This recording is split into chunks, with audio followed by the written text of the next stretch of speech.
Welcome! Today we're diving into a really fascinating explainer. We're going to challenge a super common assumption right out of the gate, the idea that you have to choose between worldly ambition and spiritual peace. Can you actually have both? Well, let's find out.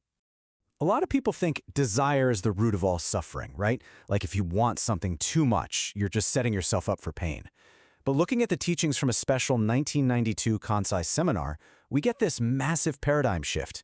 It turns out aiming for prosperity is actually a virtue, as long as it's grounded in the right mindset. We're going to break this philosophical roadmap down into 5 quick steps. First, seeds of the mind. Then, brakes and accelerators. Third, gratitude and repayment. Fourth, the 4th Dharma seal. And finally, courage, decision, and action. Let's jump right in. Starting off with Section 1, Seeds of the Mind. This is where every single outcome in your life actually begins. Think about it. Every reality starts as a tiny, invisible seed in your mind. Your ideals, your hopes, they're just like a microscopic sunflower seed.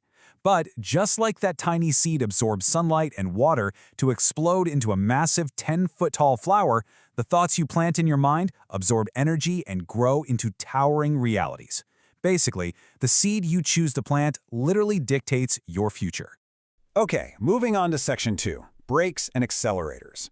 Let's see how we actually navigate this drive for success without losing our way. Here's the key takeaway.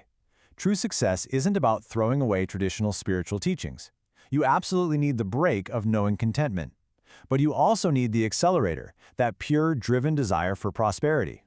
The secret isn't picking one or the other, it's mastering both. You have to dynamically shift between the brake and the accelerator depending on the situation.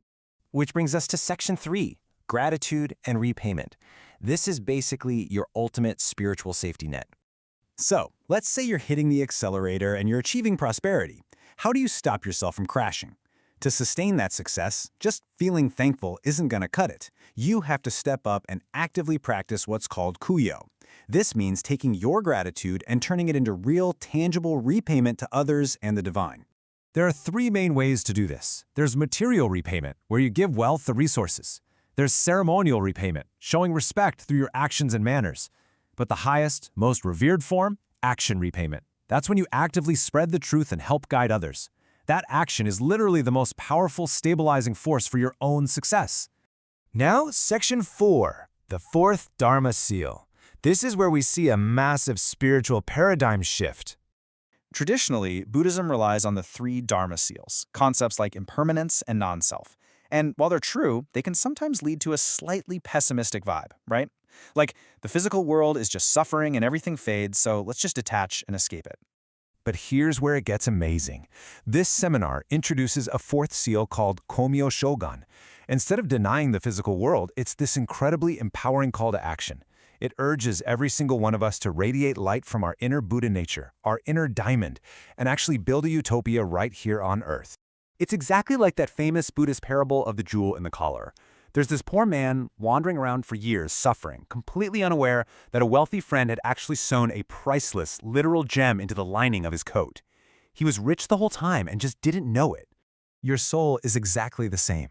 Every single person has this inner diamond. Recognizing this sacred, hidden jewel inside you is a total game changer. It stops you from falling into empty materialism, but at the same time, it fuels a righteous, shared kind of success. Finally, Section 5, Courage, Decision, and Action. Because we have to ground all these high-level philosophies into gritty, real-world execution. Step 1 for actual prosperity? You have got to absolutely banish self-pity and complaining right now. Seriously, constantly saying things like, "I'm not good enough," or whining about your luck, that's planting a poisonous seed in your mind. It instantly kills that inner light we just talked about. You also can't be a flimsy thinker, the kind who gives up at the very first sign of rain. This seminar talks about having strong hips. It means having a deep, grounded resolve and the mental waist strength to push through adversity without snapping. So here's your step-by-step pathway. First, do the work. Accumulate real skills and put in the daily effort quietly in the background. Keep your mindset bright and constructive. But then, and this is absolutely crucial, when that perfect window of opportunity opens, you must make a resolute decision and take bold action without a single drop of fear.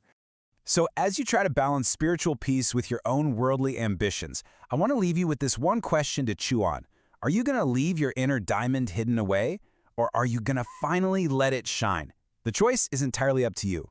Thanks so much for joining me for this explainer, and I'll catch you in the next one.